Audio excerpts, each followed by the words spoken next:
Bueno, buenas tardes, ¿cómo andan? Lindo verlos en este culto de miércoles. Y vamos a repasar entonces la lección número 7. Esta es una de mis preferidas. Esta es una de mis preferidas porque habla del nacimiento de nuestra iglesia. El Apocalipsis, el capítulo 10, habla del nacimiento de la iglesia adventista. Y entonces, yo me siento orgulloso en el buen sentido, ¿no?, de la palabra, de ser adventista y ser parte de este movimiento, porque nosotros somos parte de un movimiento profético. No pertenecemos a una iglesia más, pertenecemos a la iglesia que Dios levantó para el tiempo del fin, para anunciar el último mensaje. A esa iglesia pertenecemos nosotros. Y es un privilegio, y yo disfruto de leer el capítulo 10 cada vez que lo estudiamos, cada vez que lo leemos.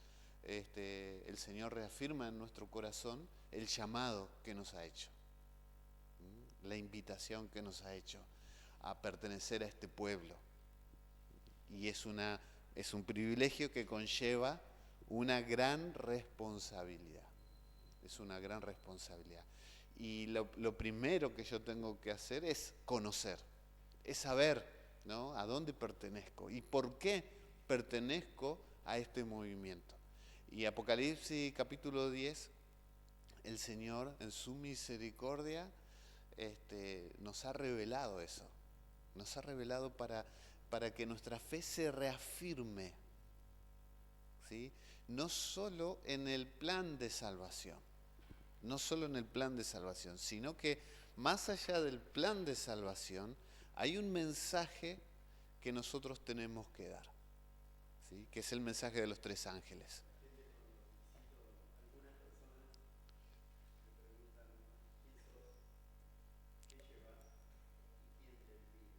Uh-huh. Por supuesto, ¿no? Así que bueno, los invito, ahí ustedes ya vieron la primera parte con Viviana, el miércoles pasado, no sé si todos estuvieron, algunos no pudieron venir, pero los que estuvieron repasaron la primera parte con ella, que seguramente lo hizo muy bien, no tengo dudas. Y el título que aparece aquí, aunque en el original los títulos no estaban, ni los capítulos, pero dice el ángel con el librito. Así que ustedes ya vieron toda esa parte. ¿Alguno que se acuerde esa primera parte que ustedes estudiaron con Viviana? O Viviana, si nos querés contar, también. No quiere contar Viviana. ¿Qué se acuerdan?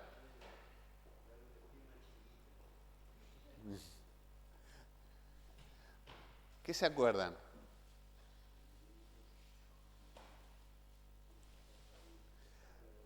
Juan, ¿qué ve?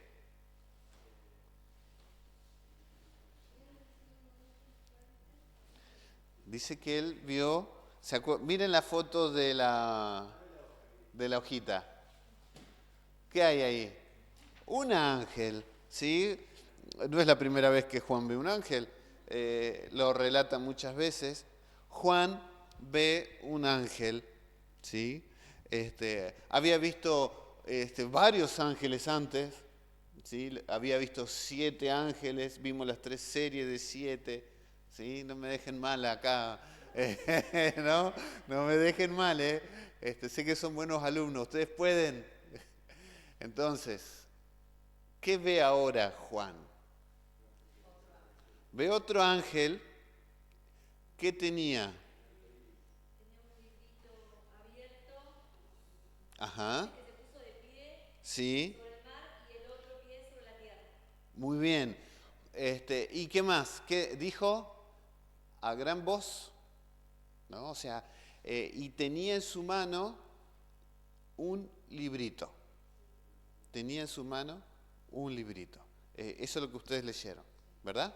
Tenía en su mano un librito. ¿Cómo estaba ese librito? Abierto. Había estado cerrado. ¿Cómo nosotros sabemos que había estado cerrado? Por Daniel, muy bien, Julio, en el capítulo 12, que el ángel le dice a Daniel, cierra el libro, sella las palabras. ¿Hasta cuándo? Hasta el tiempo del fin, ¿no? Las personas correrán de aquí para allá y la ciencia aumentará. Ustedes recuerdan que también lo estudiamos, que no hablaba de la tecnología, no está hablando, aunque a veces se nos había enseñado antes, ¿no?, que hablaba de la tecnología, de los avances científicos, no está hablando de esos avances tecnológicos. Lo que está hablando es el avance de la comprensión profética, de la interpretación profética, que en ese momento no se comprendía. ¿Se acuerdan que Daniel decía, yo oí, mas no entendí? Yo oí, mas no entendí. Y le pregunté al ángel, ¿cuándo sucederán estas cosas? Anda, Daniel, porque estas cosas están reservadas, dice, para el tiempo del fin. Entonces, ese librito por mucho tiempo estuvo cerrado. ¿De qué librito está hablando? Bueno, es de la profecía. ¿De qué profecía? ¿De qué profecía? En el contexto de Daniel, hay una profecía, que es la profecía más larga de toda la Biblia, la profecía de las 2300 tardes y mañanas, ¿no? Y dentro de esa profecía estaba el bautismo de Jesús, la muerte de Jesús.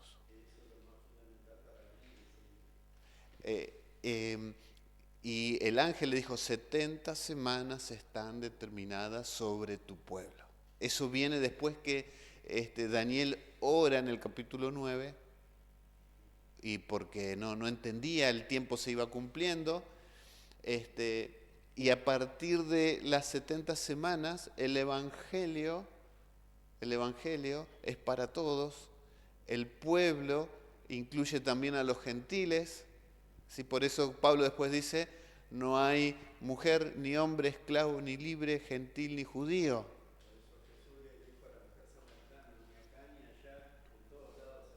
El pueblo de Dios es aquel que acepta a Cristo en su corazón. Pero bueno, la profecía estaba, las 2300 tardes y mañanas. La iglesia primitiva pasó, la primera iglesia, la segunda, que nosotros lo vimos en el mensaje de los 7 ángeles, la tercera, la cuarta, esa profecía estaba en la Biblia. Porque Daniel estaba, pero no se lo estudiaba, no se la comprendía. Pasó Esmirna, Éfeso, Pérgamo, Tiatira, Filadelfia. Fueron pasando las épocas de la iglesia cristiana, los valdenses perseguidos, ustedes recuerdan, y empezaron a levantar, cerca de 1844, previamente, se empezaron a levantar reformadores. ¿Sí? Por supuesto. Recordamos un poco lo de la profecía de los 1260 Uh-huh. años, que a partir de 1798 ahí comenzó a poder tener esa libertad de poder Estudiar. poder, ¿Por qué se empezó a estudiar? Bueno, la Biblia, y vamos a estudiar un poquito la lección que viene, la Biblia era escasa. Hoy tenemos Biblias, está traducido. ¿Cuántas Biblias tenés en tu casa?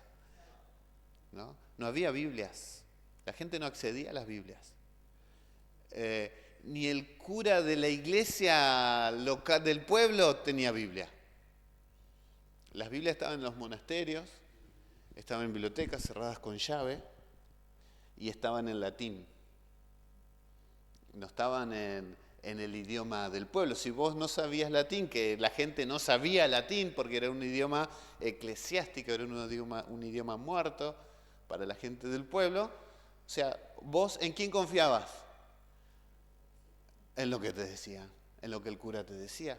¿Y qué te decía el cura? Bueno, del bautismo por los muertos, y bueno, y todas esas cosas que nosotros, la confesión, todas esas cosas.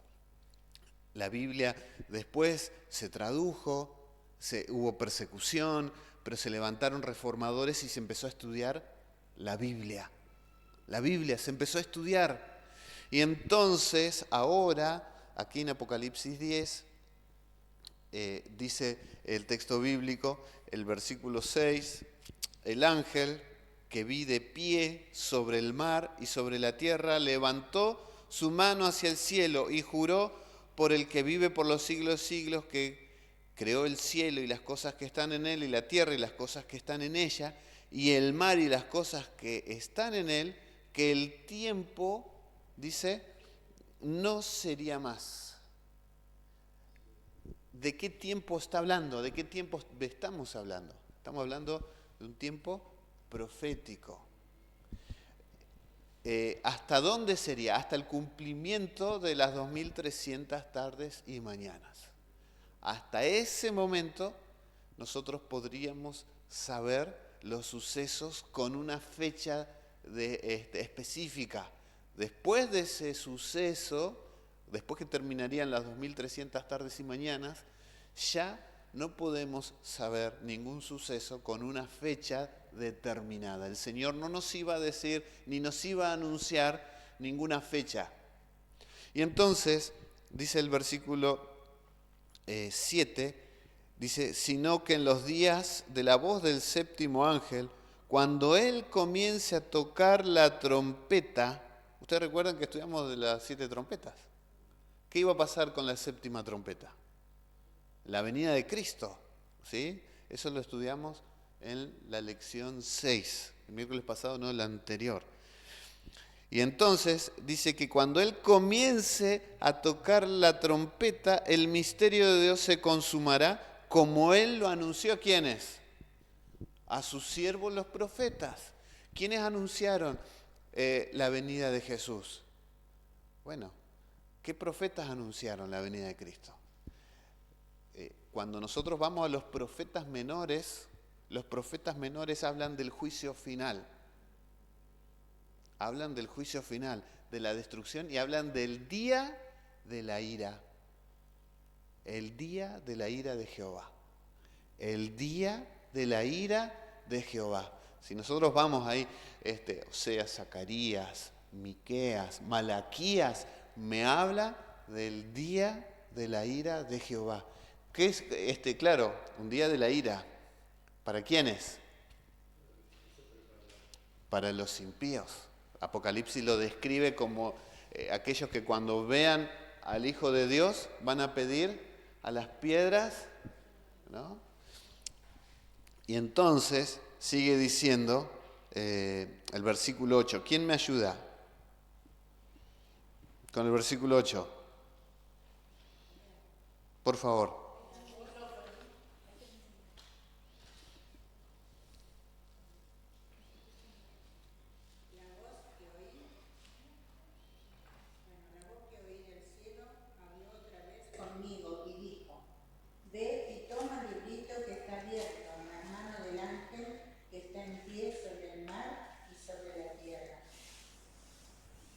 Gracias. Ve, ¿qué le dijo la voz que oí? Dice, ve y toma el librito que está abierto. ¿Y qué hizo entonces Juan? El versículo 9, ¿quién me ayuda? Fui donde el ángel decidiendo, el ángel diciéndole que me diera el librito, y él me dijo, toma y cómelo,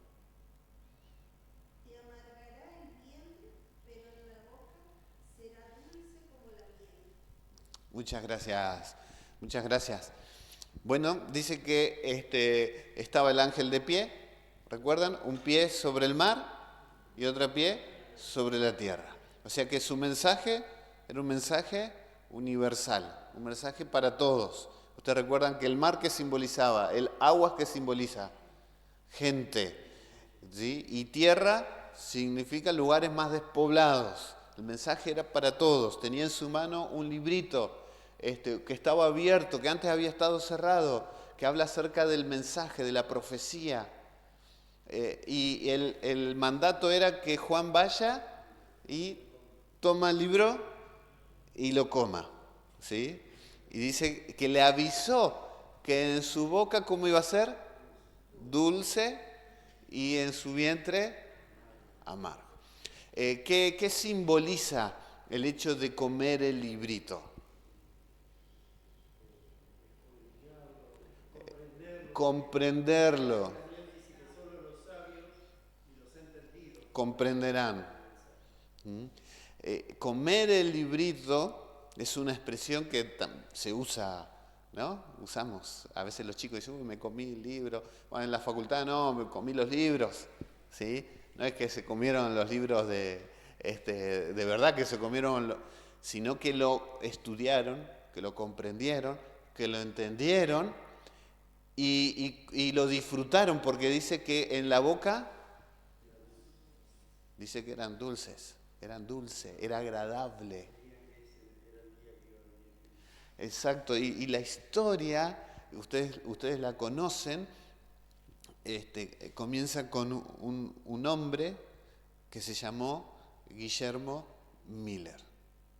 Un hombre que se llamó Guillermo Miller. Que él había tenido un renacer espiritual, era protestante, había tenido un renacer espiritual y entonces tomó una decisión que era estudiar la Biblia metódicamente desde el Génesis hasta el Apocalipsis, solo con la Biblia y con una concordancia.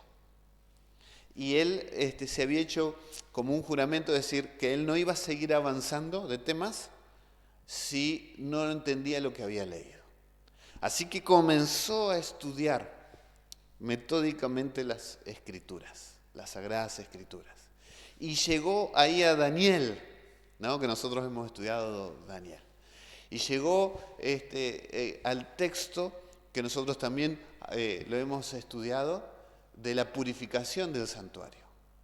Hasta 2300 tardes y mañanas y el santuario será purificado. Ustedes ahí en la hojita tienen todos los textos bíblicos para ir a buscar.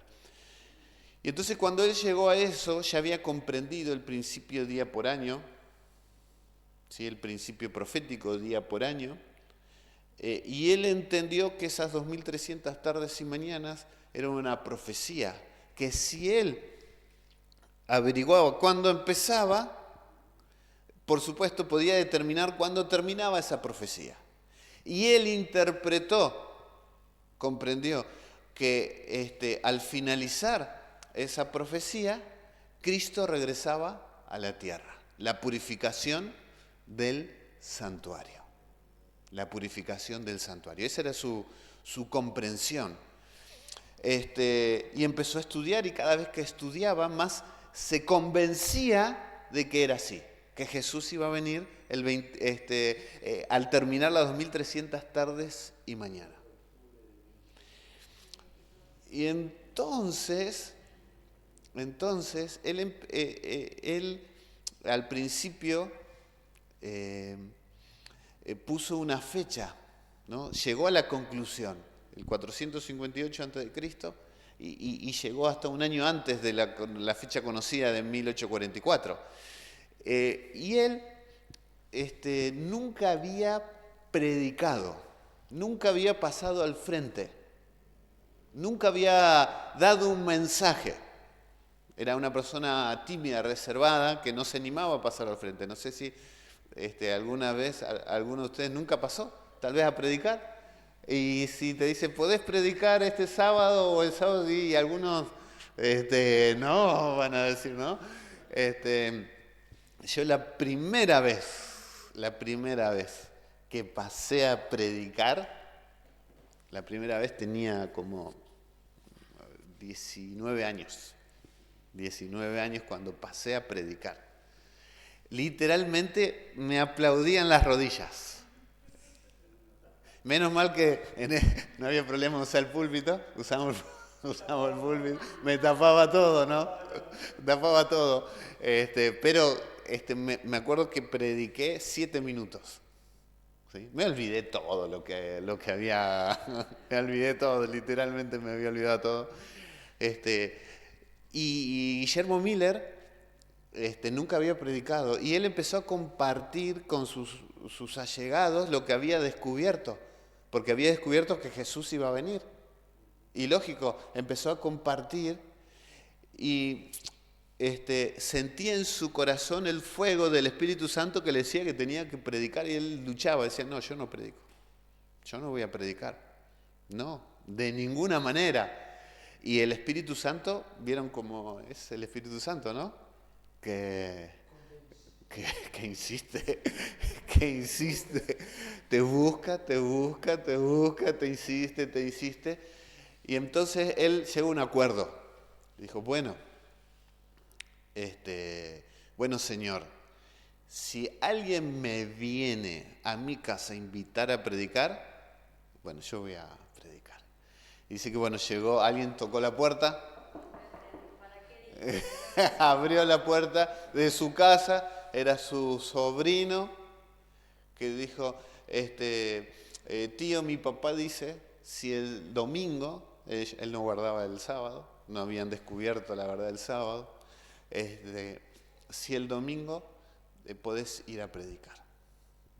Y dice que él, la historia cuenta que él lo dejó plantado ahí a su sobrino en la puerta, fue al fondo de su casa que tenía varios árboles y ahí empezó enojado con Dios, a cuestionar a Dios. ¿Sí? Pero bueno, él había dado su palabra, ¿no? Había hecho un pacto con Dios que si alguien venía y lo invitaba, y bueno, ese domingo predicó el mensaje de la segunda venida de Cristo.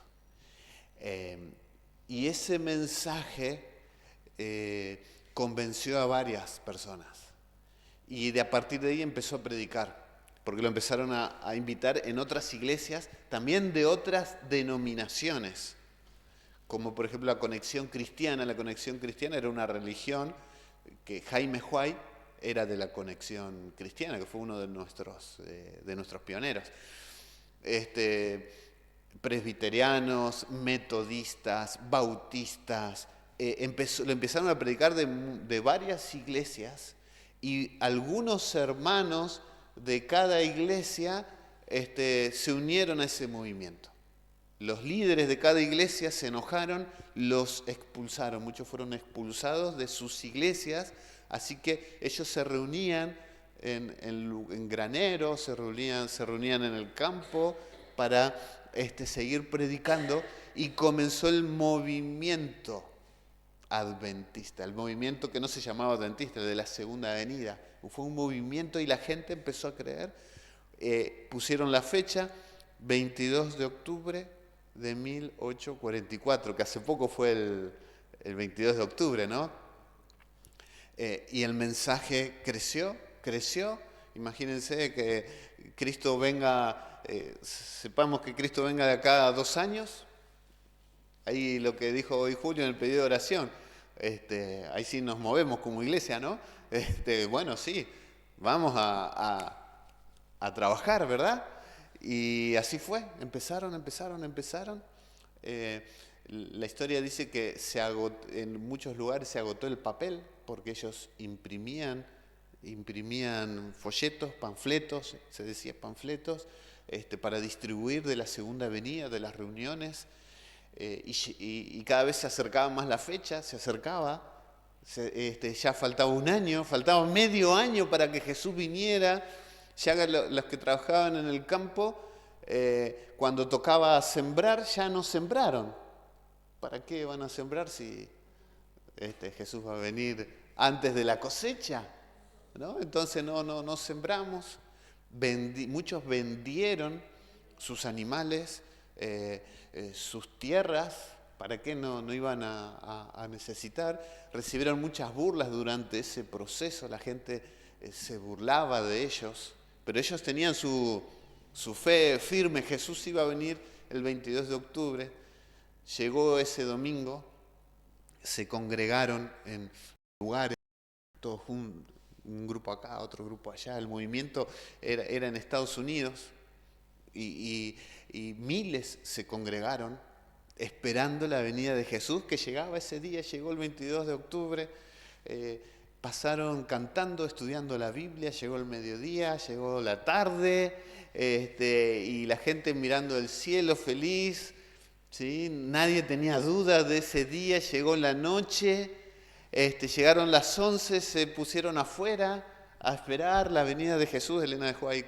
cuenta su experiencia. Ella era una jovencita de 15 años y cuenta su experiencia porque habían sido expulsados de su iglesia con su familia.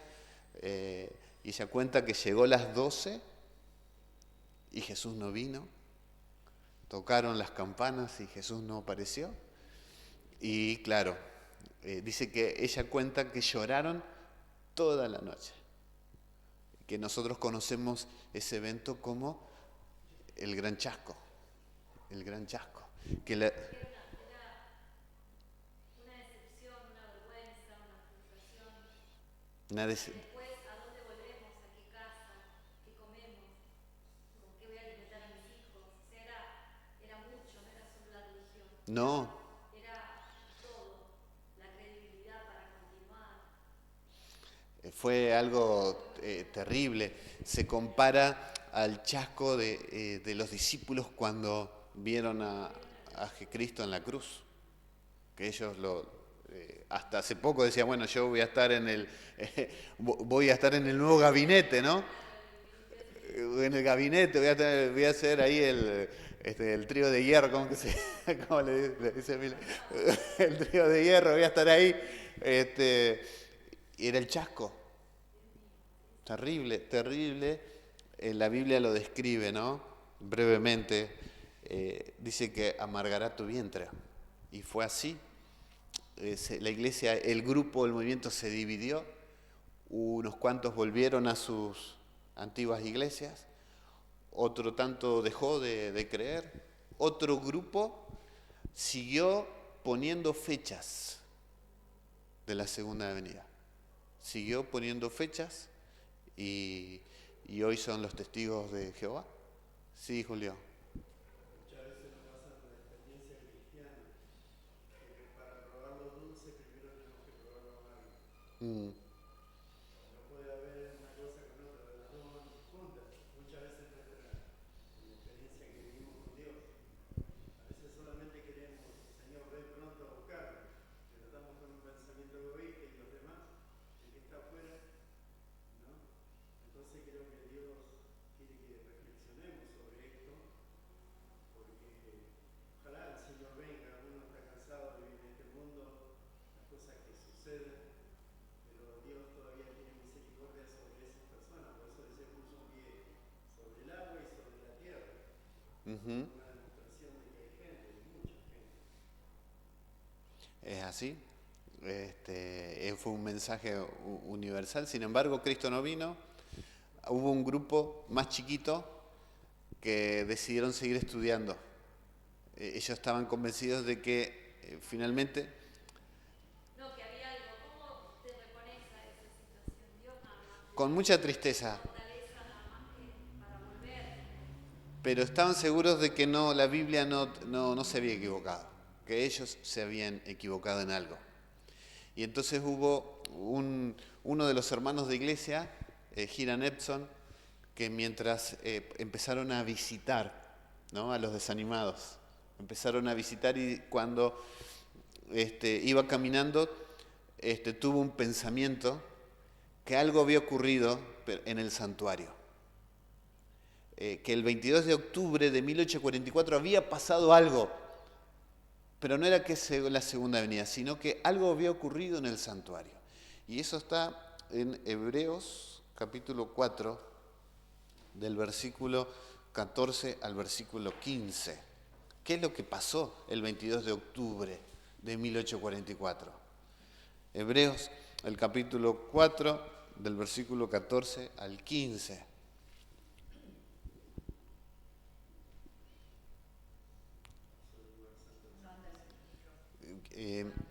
Pero alguno que lo lea, no importa.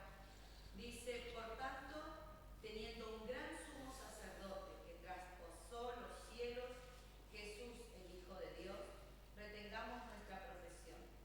No tenemos un sumo sacerdote que no pueda compadecerse de nuestras debilidades, sino uno que fue tentado en todo según nuestra semejanza, pero sin pecado. Ahí está, ¿no? Y entonces él entendió que el santuario no era el santuario terrenal, sino era el santuario celestial.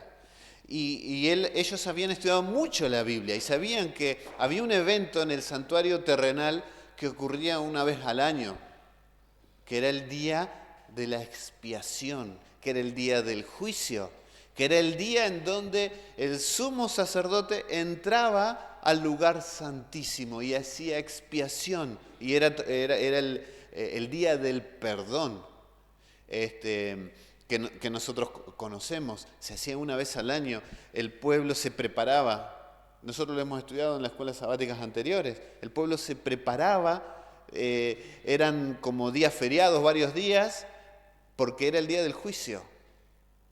Se determinaba si Dios perdonaba o no perdonaba.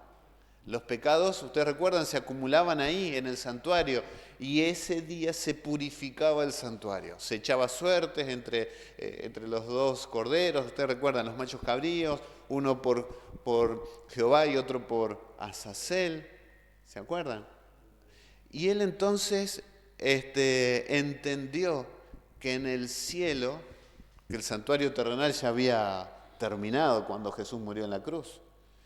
Y ahora el santuario celestial, Jesús, pasaba de su ministerio en el lugar santo al lugar santísimo. Y entonces comenzaba la etapa del juicio. A partir de 1844 comienza el juicio investigador que nosotros conocemos, que de hecho y de paso somos la única iglesia que cree en eso. No hay otra iglesia que tenga el juicio investigador como doctrina, en donde los que son juzgados, ¿quiénes son? Los del pueblo de Dios, los que pasaron al descanso. Bueno, es otra cosa, pero no es que mi nombre puede pasar y si pasa mi nombre Dios me juzga por lo que hice y bueno, ya está, estoy listo. No es así. Y entonces ese grupito comenzó a estudiar la Biblia y entendió eso y ese grupito comenzó a crecer. Y se cumplió lo que dice el versículo 11. Dice, él me dijo, es necesario que profetices otra vez sobre muchos pueblos, naciones, lenguas y reyes. Y es lo que la iglesia en ese tiempo, que no era iglesia, que no tenía un nombre, sino que eran lo que quedaba del movimiento, se empezaron a reunir. Ahí estaba Elena de White. Después el Señor la llamó para el ministerio profético, para guiar ese proceso del inicio de la iglesia. Pasaron algunos años y después la iglesia dio nombre. No querían ponerle nombre al principio. Después descubrieron la verdad del sábado, después descubrieron la reforma pro salud, ¿no? Del cuidado del cuerpo, y Dios fue dando luz progresivamente a ese pueblo, de a poco, ¿no? Muchos de ellos no creían en el Espíritu Santo, porque venían contra la doctrina trinitaria de la Iglesia Católica, y entonces muchos no creían en el Espíritu Santo, creían en Dios creador y en Jesús como el primer engendrado. Hasta que la iglesia comenzó a comprender, comenzó la verdad progresivamente, comenzaron a ensalzar el tema de la salud, del cuidado del cuerpo, empezaron con el sanatorio, la imprenta, los colegios, ¿no? A lo que es hoy la iglesia. La iglesia adventista está presente en 216 países del mundo con el mensaje. Y los países en donde no está presente se llega a través de la radio, de internet, en países que prohíben, por supuesto, el cristianismo. Nosotros pertenecemos a esa iglesia. Entonces, ¿qué es lo que tenemos que hacer? Al final dice en mi declaración de fe, creo que estamos viviendo en el tiempo del fin y que en breve Jesús volverá. ¿Creemos eso? El segundo punto, deseo agradecer a Jesús por estar en el santuario celestial en este preciso momento, trabajando en pro de mi salvación. Creo que Jesús está ahora intercediendo por mí. Amén. Y deseo ser parte del pueblo de Dios, la iglesia remanente, entregar mi vida a Jesús y prepararme para su venida. Amén. Que el Señor los bendiga.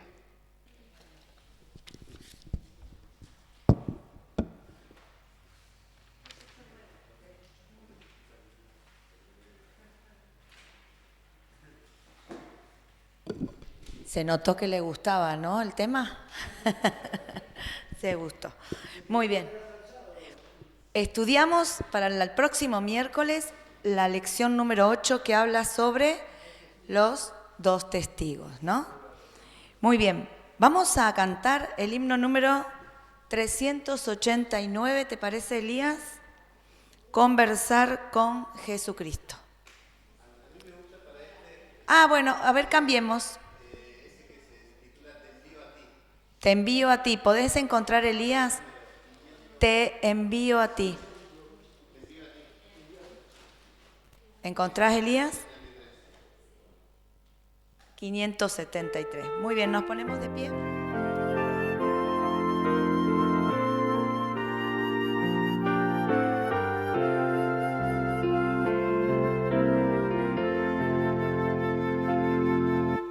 Te envío a ti a un mundo que perece para servir a Dios con devoción. Te envío a ti, te sostendrá mi gracia y en mi nombre tú podrás vencer.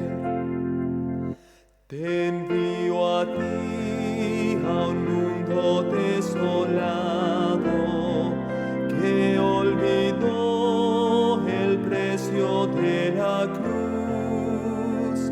Ve a decirles cuánto Dios los ama, que por salvarlos a su Hijo dio.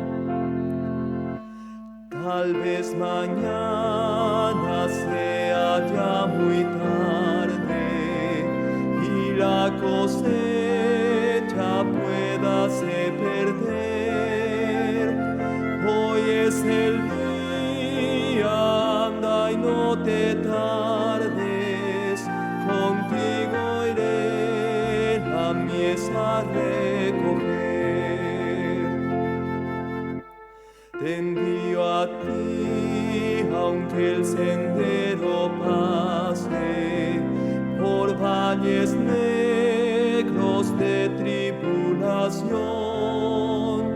Se acerca el día en que podré decirte, buen siervo fiel, recibe el galardón. Como el Padre me envió a mí, yo te envío a ti.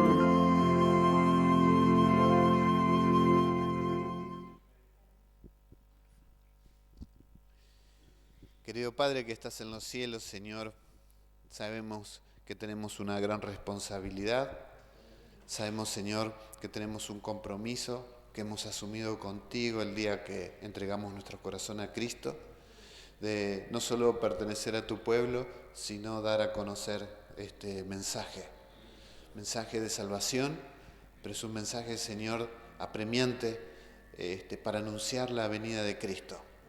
Señor, gracias porque nos has elegido, gracias por este privilegio y queremos pedirte que nos des tu Santo Espíritu para poder predicar con poder y de esa forma, Señor, muchas personas puedan conocerte. Ayúdanos a prepararnos para ese momento tan especial que por tantos años como iglesia hemos predicado. Señor, con errores, con dificultades, pero Señor, siempre con tu guía y tu bendición. Señor, gracias por escucharnos. Lo pedimos todo esto por Jesús. Amén. Los esperamos el sábado entonces a las 10 de la mañana o 10 menos cuarto.